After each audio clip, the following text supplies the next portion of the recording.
करता है, डाके मारता है, किसी स्वार्थवश हिंसा कर देता है, ये पहचान है।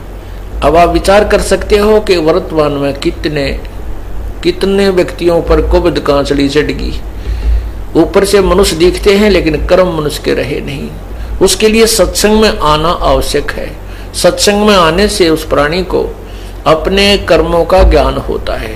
जितने भी आज तक उद्धार हुए हैं वो सत्संग में आने से हुए हैं। कहते हैं एक गब्भू डाकू था, उसका नाम था गब्भू। अब वो बहुत प्रसिद्ध हो गया था, अंग्रेजों के समय की बात है।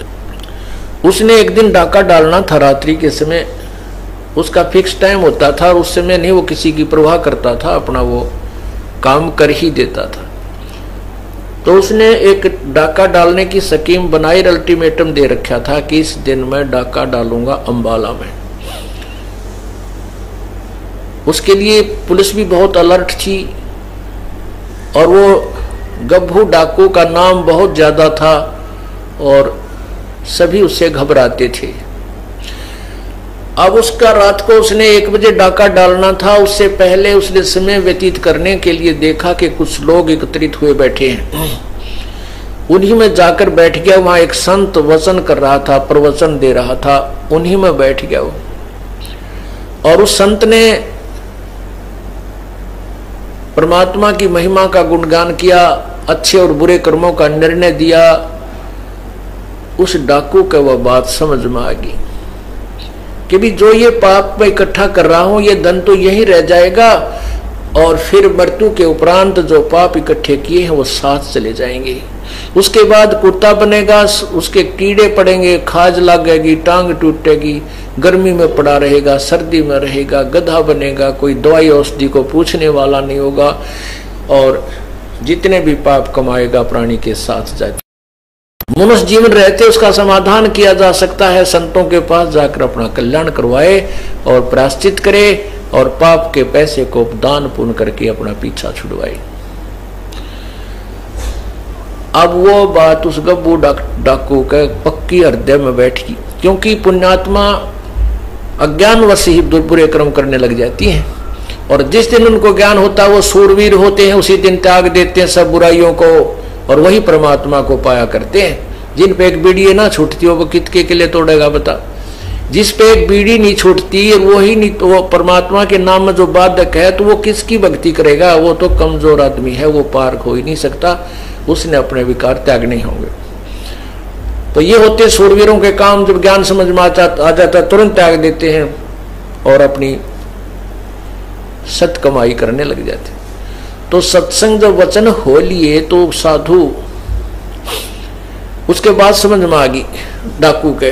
तो उसने अपने साथी जो आने थे समय पर वो सभी आए, अपने गोली बंदूक ले गए, घोड़े गाड़ों पर चढ़ गए। जहां उन्होंने इकट्ठा होना था वो डाकू वहां पहुंच गया गब्बू। उन डाकू अपने साथियों से कहा, भाई आज के बाद गब्बू डाके नहीं मारेगा और ना ही कोई बुराई करेगा। आज मैंने सत्संग सुन लिया। तो डाकू नाराज हो गए, भाई हमने आज इसमें 1 लाख रुपए का फायदा होना था, ये तो दे दे। तो वो कहने लगा, ठीक है भाई, मैं वो तुम्हें आज 1 लाख रुपए का जो हानि तुम्हें हो रही है वो जो मेरी पूंजी है उसमें से ले लो और बाकी मैं अपने दान पुण्य करूंगा, पीछा छुटवाऊंगा। डाकू वापस चले गए। वो सरदार था, उनका मुखिया था।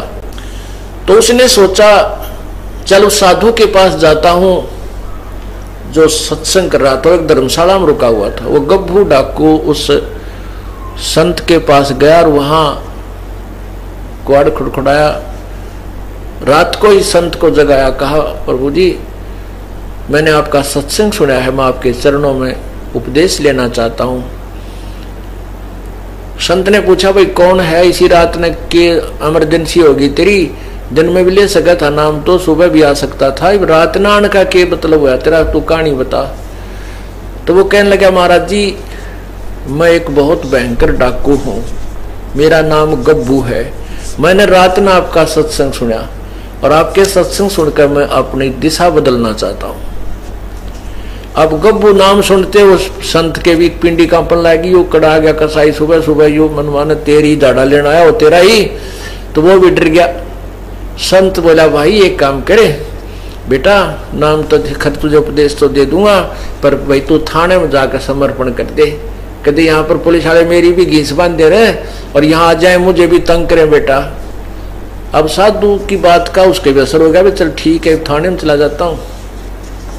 तो वो गब्बू डाकू थाने में चला गया। अब थाने में थानेदार बैठा, आगे पुलिस वाला खड़ा, वो संतरी खड़ा था थाने का आगे। वो बोला भाई कौन है, किजा है, अंदर नहीं जाना, खड़ा हो जा बाहर। तो बोला भाई मैं गब्बू डाकू हूँ और तेरे थानेदार से मिलने आया हूँ। अब गब्बू डाकू नाम सुनते 2 कदम पर खड़ा, उस संतरी की हाथ कांपन लग गया, बंदूक भी हाथ तो छूट गई। वह बंदूक उसने ठा ली कि नकम्मा मारना दे बाद में। वो बंदूक गोली गाड़ी काट गया, पेटी एक लो लको दी। उससे दूर सामने थानेदार बैठा था कमरे में। जब वो भीतर अंदर गया तो बोला अरे कौन तू, कैसे आ गया? ने बोला जी मैं हूँ गब्बू डाकू। अब गब्बू डाकू करते हो थानेदार का, गब्बू डाकू नो करे, कुकर आ गया। उसके पसीने आ गई, कसाई छाती पे आ गई, मारेगा भाई। तो कहने लगा जी, वो थानेदार नहीं बोल पाया, कति घबरा गया, पसीने आ गए।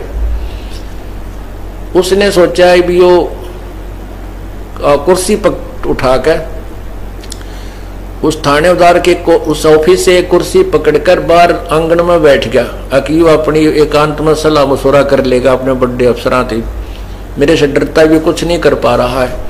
तो जब उसने देखा कि वो शांत होकर बैठ गया गब्बू डाकू, तो थानेदार की मच्छी पड़ गई। तो उसने वायरलेस वगैरह मिला मिलो कर गवर्नर तक बात पहुंच गई और कहते हैं चारों तरफ से पुलिस आ गई, गवर्नर भी आ गया।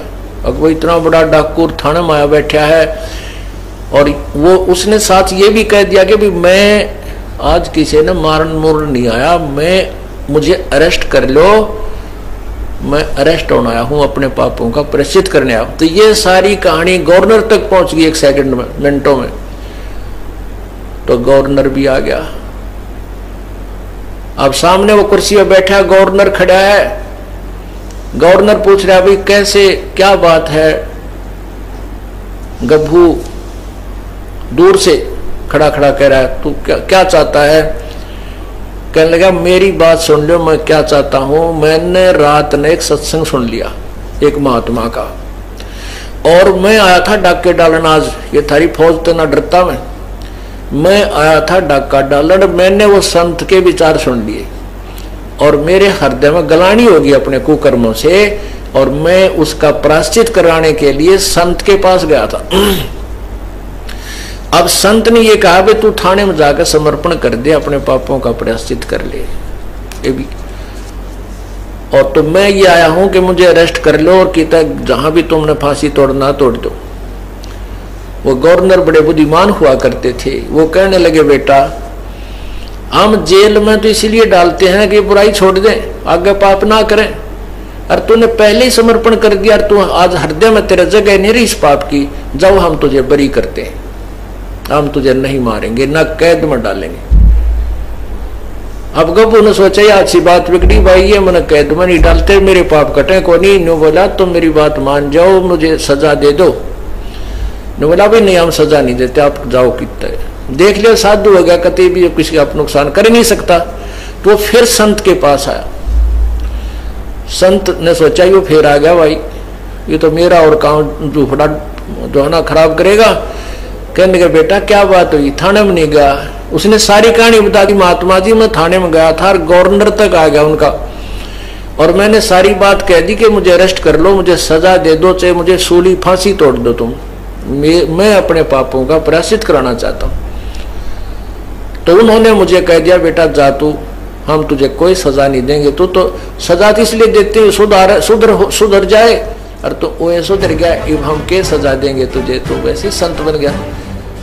जब वो साधु की मच्छी पड़ी का अच्छा बेटा ले नाम ले लेता।